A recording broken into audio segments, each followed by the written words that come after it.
Olá, meus caros, aqui é o Corvo.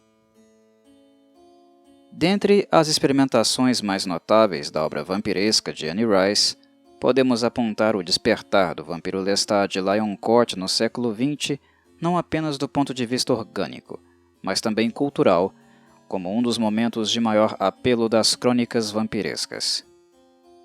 O vampiro, anteriormente uma relíquia do passado, se inseria agora no contexto oitentista, regado a cores, cabelos exóticos, androginia e um culto à imagem sem precedentes, muito impulsionado pelas tendências comerciais e ideológicas da MTV, que ao nascer fez do vídeo, ou clipe, um meio de avaliação e condicionamento das principais tendências estéticas de uma era.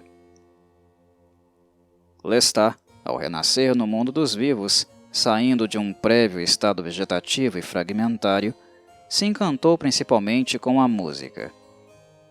No contexto em questão reinava o hard rock, estilo musical oriundo da década de 70, mas que agora assumia facetas visuais distintas muito mais extravagantes e andrógenas, sob o rótulo de glam metal, glam rock ou hair metal. A androginia e toda a pompa deste modelo de negócio da indústria musical e também da MTV era perfeito e compatível com Lestat, notavelmente o personagem mais espalhafatoso de Anne Rice, o qual ela tinha fortes pretensões de não apenas exacerbar, como também idealizar com mais afinco nos anos seguintes. Lestat desperta, se infiltra no rock metal e lá se torna novamente o centro das atenções, alimentando sempre seu ego carente de adoração. O vampiro abandona seu sono justamente quando o mundo reúne as características necessárias para deixá-lo em um estado de conforto pleno. E toda a agudez, extravagância e impetuosidade do rock abriram um leque de oportunidades nunca antes visto. Como um vampiro aristocrático, embora a obra de Anne Rice tentasse se distanciar do paradigma vitoriano por outras vias, e o vampiro aristocrático tem como berço o século XIX, Lestat aprecia a arte, a elegância, o requinte, a gastança. Desnecessário dizer que ele é talvez o vampiro mais materialista da história da literatura. E o rock, mais especificamente o glam oitentista, muito menos intelectual do que o setentista de Bowie e mais mundano e materialista como o próprio Lestat, poderia satisfazer com exatidão todas as suas necessidades de autoafirmação e também as econômicas. Anne Rice, como escritora, foi sagaz no sentido de atrelar ao seu vampiro mais querido o Adonis, visual dos anos 80. No segundo livro escrito por ela, intitulado O Vampiro Lestat, não há mais qualquer resquício de Lord Ruthven, Carmilla ou de Drácula, que agora se tornavam fósseis definitivos do passado. Entretanto, a aristocracia é uma marca que jamais abandonou o paradigma contemporâneo de Anne Rice, pois ela, como pessoa, era também inclinada à arte e todas as regalias materiais que pudesse ter acesso. Parcialmente, Lestat revela um pouco de sua própria personalidade, cuja paixão pela arte e o belo eram tão grandes a ponto de vazar com inigualável intensidade no seu estilo de escrita, sempre hiperdescritivo e levemente bajulador. Separar a aristocracia do beijo do vampiro foi algo que o paradigma contemporâneo do vampirismo de Anne Rice não fez em relação ao paradigma clássico dos vitorianos. Mas, colocando em retrospectiva, isso seria realmente necessário. O acúmulo de cultura e experiências é o que de fato atrai muitos leitores e apreciadores do horror aos vampiros, independente dos absurdos inomináveis que pratiquem e de sua própria natureza parasita e maligna. Lestat de Lyon Court, é importante ressaltar, era um aristocrata francês ou pertencente a uma família nobre. Tal marca jamais foi arrancada de seu âmago, e todas as suas aparições, das mais sensatas às mais fantasiosas dentro das crônicas vampirescas, o conduziram a experimentar as artes e tendências novas de cada século que vagou e em cada vítima que ele acabou fazendo.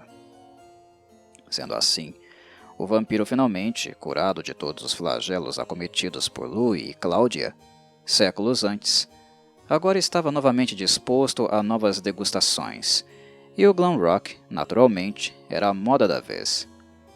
Annie Rice sabia exatamente o que estava fazendo, mesmo que este subgênero, dentre todos que emergiram do rock, fosse um dos mais pobres, datados e menos inspiradores.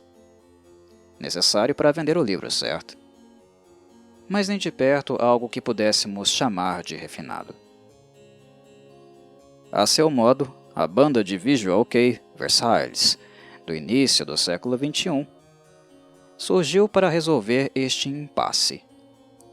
Leitores dedicados de Annie Rice e de outras obras clássicas do vampirismo, que forneciam a eles todo o charme e exacerbação visual primordial ao visual kei, além de adicionalmente os deixar confortáveis com suas próprias identidades pessoais, Kamijo Hisaki Teru, Jasmine Yu e Yuki compartilhavam adicionalmente o interesse de não abrir mão do vampirismo clássico não apenas no que diz respeito à aristocracia, mas também à música que era apreciada e consumida por tal classe social.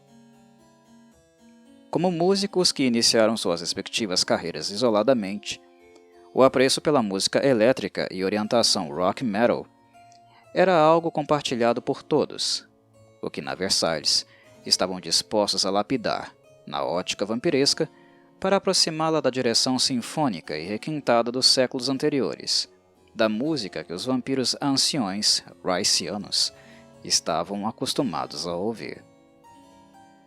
Respeitando o contexto histórico oitentista onde o livro O Vampiro Lestat estava inserido, a Versailles poderia muito bem ser uma banda atrativa ou aversiva aos olhos como tantas que surgiram naquela geração. E de certo modo a banda é, visto que o visual kei nada mais é do que uma releitura e expansão do glam setentista, que se intensificou nos anos 80 e foi elevado ao extremo pelos japoneses. Mas Versailles não pode ser apenas imagem, assim como o Vampiro Lestat também não é. Versailles precisa de poder, treva, sangue, doçura, tragédia e refino, que no caso deles, como músicos, se traduz na virtuosidade sinfônica, que muito bem pode ser decifrada e interpretada pelos guitarristas Hisaki e Teru. Embora vampiros murchem e sequem como ameixas, fiquem decrépitos e obsoletos, sua faceta mais criativa e pulsante tende a transcender padrões previamente estabelecidos. Com esta última colocação, conseguem notar mais claramente a compatibilidade da temática com o próprio visual kei? Para músicos tão eruditos e criativos no campo da composição, a música sinfônica era o único caminho sensato para criar uma banda que fosse verdadeiramente uma representação das crônicas vampirescas e do próprio Lestat. Se o rock e o metal, como toda a tecnologia que os acompanhavam, o que inclui sua faceta elétrica, abriram infinitas novas possibilidades para a alma de um vampiro do século XVIII, certamente seu ouvido musical não precisaria regredir para se adaptar aos novos tempos. Ao contrário, o espírito barroco que habita a guitarra de Hisaki, que é quase um Vivaldi reencarnado das 6 cordas, em termos de raízes e inspirações, é certamente o que aproxima o metal da aristocracia vampiresca. Não se trata apenas da imagem, embora esta seja deveras importante e constitutiva do conceito estético da temática. Se trata também do refino instrumental, que ao se propor de natureza sinfônica consegue muito bem suprir as demandas de criaturas seculares cujo grau de erudição é muito maior do que de um jovem adulto, com pouco mais de 2 décadas de vida. A banda de Lestat requer músicos monstruosos, do ponto de vista técnico-instrumental, para deste modo se aproximar da própria natureza monstruosa e não humana, no que diz respeito aos aspectos sobrenaturais, que correspondem ao seu conto. De forma muito interessante, Annie Rice narra em sua obra como Lestat alterava seu alcance vocal com extrema facilidade, de modo a fascinar seus ouvintes. Pomposo como sempre, o vampiro era eloquente com as palavras, e com sua própria ótica amorosa distorcida. Mas o aspecto orgânico, ou seja, monstruoso, era definitivo para eliciar sensações auditivas na plateia. Na Versailles, conseguimos isso principalmente nas guitarras, dado ao nível absurdo de Hisaki e Tero. Ironicamente, Camijo, que não apenas se porta como Lestat, mas também construiu sua imagem para refletir integralmente a aparência do filho mais querido de Annie Rice, é o elo mais fraco da banda, musicalmente falando. O alcance vocal do japonês não é muito alto, sejamos sensatos. Mas, fazendo justiça a ele, pouquíssimos vocalistas na história do Visual Kei conseguiram dominar o palco apenas com sua presença, sussurros e coreografias. Camijo compensa tal limitação desenvolvendo um estilo de canto com ênfase na variação da entonação. Suas sílabas e frases são claras, hipnóticas, e eu diria até mesmo femininas, o que, de certo modo, o faz se parecer com Lestat. Camijo consegue transformar sua limitação em sussurros vampirescos ao pé do ouvido, que arrepiam os pelos do ouvinte dos mais variados gêneros, que são convidados a se juntar à sinfonia vampiresca em todo o seu melodrama, romance, lascívia e tragédia. Tal característica faz dele um link imprescindível com a sonoridade da Versailles, a via de acesso mais acessível ao espírito teatral fantasioso e de época o qual esta banda nos convida a mergulhar. A erudição vampiresca reside nos instrumentistas, mas é Camijo quem nos seduz a ouvi-los com mais atenção. E seu conto é realmente uma sedução, mas de natureza vampiresca. A metáfora da rosa nos apresenta um abraço repleto de espinhos que rasgam nossa pele e perfuram nossa carne ao feitio do Nosferatu, mas ao mesmo tempo de forma perfumada, hipnótica, irresistível e condenatória, o que novamente volta a estabelecer um link com o padrão aristocrático do vampiro vitoriano. Unir o clássico e o contemporâneo, sem dúvida, é uma premissa básica, elementar da Versailles, pois o amor ao vampirismo é o que o sustenta acima de tudo. Não há preferência de um padrão em detrimento do outro, mesmo que os membros da banda se encaixem com muito mais naturalidade em uma crônica vampiresca riceana. Sua revisita ao maior de todos, o Conde Drácula, é visível e óbvia em músicas como Suzerain, mas já é um olhar contextualizado, inundado pela estética riceana que foi uma porta de entrada, um modelo ao qual se identificaram e que moldou suas personalidades. Os fez encontrar no Visual Kei um porto seguro para expressar quem realmente são, tanto no sentido estético, como no âmbito de suas preferências amorosas. Como Lestat, a Versailles é uma banda a ser amada e odiada com o mesmo fervor. Como Lestat, o objetivo é ser o assunto, o centro da pauta, independente da qualidade negativa ou positiva do comentário. Como Lestat, há quem ame e odeie a Versailles pelas mais variadas razões, o que inclui, importante dizer, também a homofobia. Mas o que é deveras indiscutível na obra musical da banda é a qualidade musical atingida. O talento é inegável. Construindo seu próprio palácio de Versalhes, e o nome da banda não é aleatório ou despretensioso, muito pelo contrário, o palco dos bailes promovidos por esses vampiros aristocratas requer contexto e, consequentemente, bastante atenção. As músicas da Versailles, em seu primeiro EP, chamado Lyrical Sympathy, narram uma história vampiresca de sua própria autoria, que por sua vez tem continuidade em seu primeiro álbum, de nome Noble, enfoque da minha fala e principal holofote deste podcast. Camijo não apenas sussurra e baila nos braços de suas vítimas, que ele escolhe a dedo no salão. Ele narra a todo instante o impacto emocional causado a ele neste percurso. Muito riceano, não é mesmo? Ou vocês conhecem algum outro paradigma de vampiro que seja mais melodramático do que o dela? Anne Rice escreveu biografias vampirescas apenas pelo prazer de ouvir seus vampiros se queixarem ininterruptamente dos séculos de agonia e tragédia onde foram vilões e vítimas, onde amaram e foram odiados. Liricamente, o que Camijo faz é a mesma coisa. Ele narra biograficamente a jornada, que por sua vez continua no álbum seguinte e no seguinte. Lyrical Sympathy e Noble, na minha avaliação, são o ápice do ponto de vista musical e também narrativo da discografia da Versailles. Em ambos, os músicos conseguem respeitar integralmente a estética de seus heróis, Bram Stoker, Anne Rice, Vivaldi e referências do metal, como Dream Theater, mas sem deixar de escrever a própria história.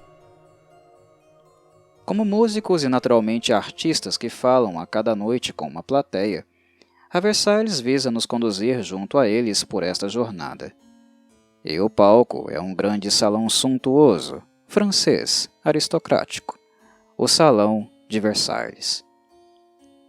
É durante a dança que as traições, paixões, indiscrições, horrores e lamentações dos descendentes da Rosa, o modo como carinhosamente apelidam seus fãs, acontecem.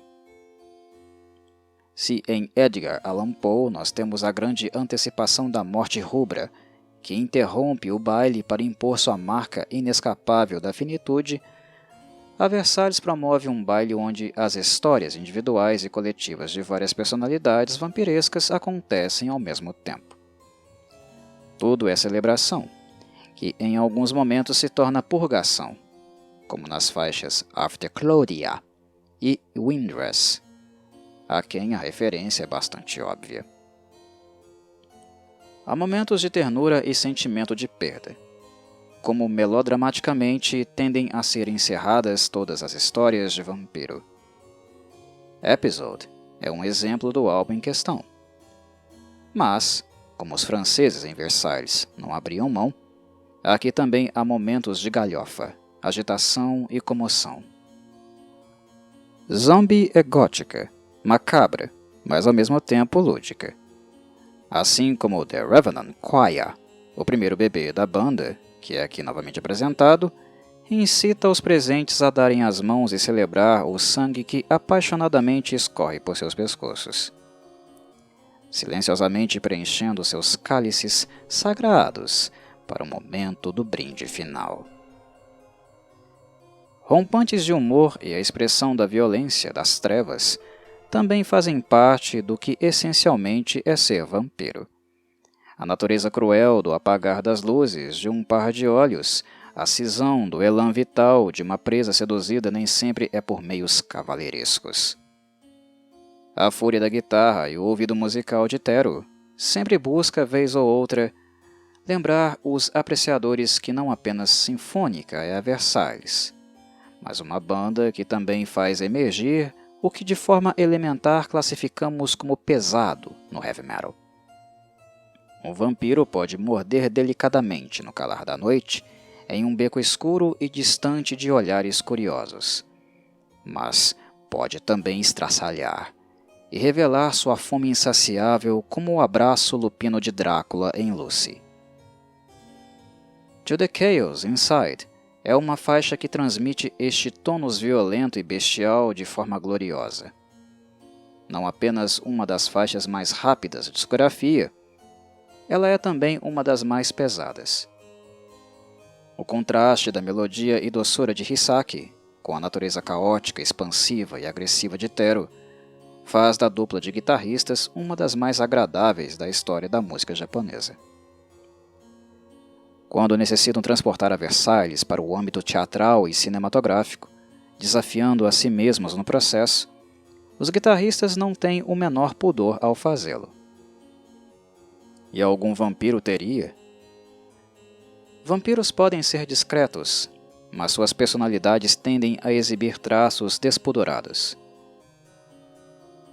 A transparência dos atos e revelações tende a causar algum tipo de choque em virtude da transparência e absurda honestidade, muitas vezes fruto de uma falsa segurança na própria imortalidade, que, como sabemos, nunca é definitiva.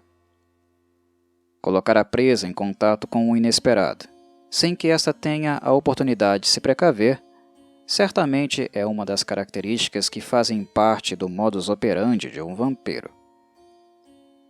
E é exatamente isso que a Versailles faz por meio de seus épicos, de suas músicas mais longas.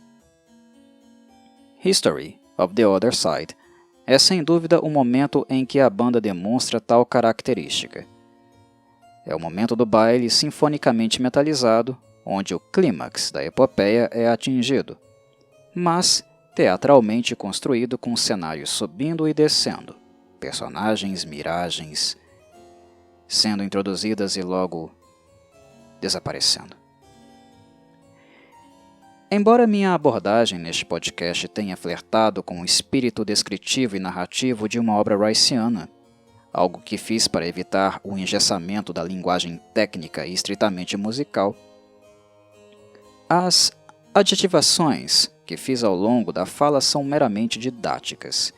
De certo modo, elas constituem elementos não estagnados ou parados em pontos e composições específicas. São características que fazem parte da névoa do vampiro clássico ou presentes na verborragia melancólica de um vampiro contemporâneo.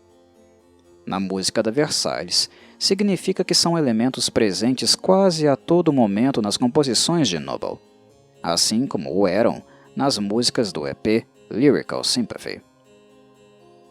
São trabalhos que possuem o mesmo marco histórico, um fio de continuidade muito evidente e a presença viva e pulsante do finado Jasmine Yu, que faleceu em 2009 e deixou saudades em virtude da elegância do seu tom de baixo.